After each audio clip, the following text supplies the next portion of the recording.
Hi mga kabaka, it's me your Kabaka Chong! So mga kabaka, magandang araw sa inyong lahat. Matagal-tagal din ako hindi nakapag-vlog dahil busy na po ang inyong Kabaka Chong dahil bare months na po. So ngayon po ay nasa Invest Bulacan Summit 2025 tayo kung saan naririto po ang karamihan ng mga negosyante, mga nasa gobyerno at sa mga industriya na iba't ibang industriya para pag-usapan po ang progress for transparency, accountability, and good governance. At syempre mga kabaka, ang inyong lingkod ay naimbitahan po bilang isang speaker para po magsalita patungkol sa navigating taxation in business. So, halika mga kabaka, tutur ko kayo. Maging henerasyon tayo ng mga negosyanteng pumipili ng prinsipyo kaysa kikitain.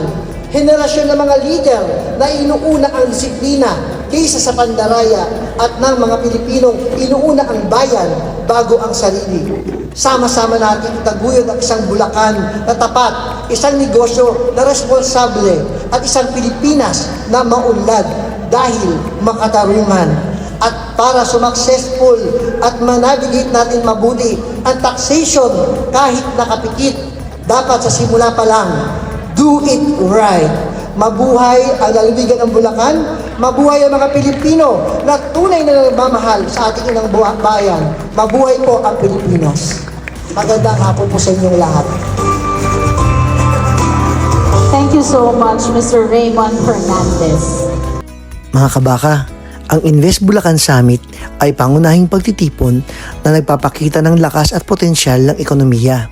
Isang lugar na bukas sa mga mamumuhunan at handang makipagtulungan sa pamahalaan at pribadong sektor para sa tunay na pag-unlad.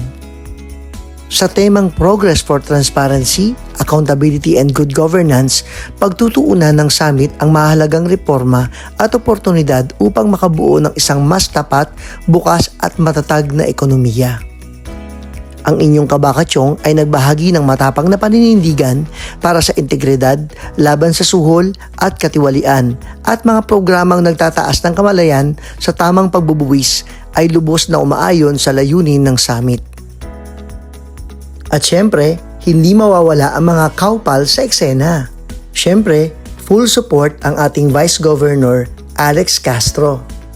At ito pa ang ating mga pangmalakasan na speakers.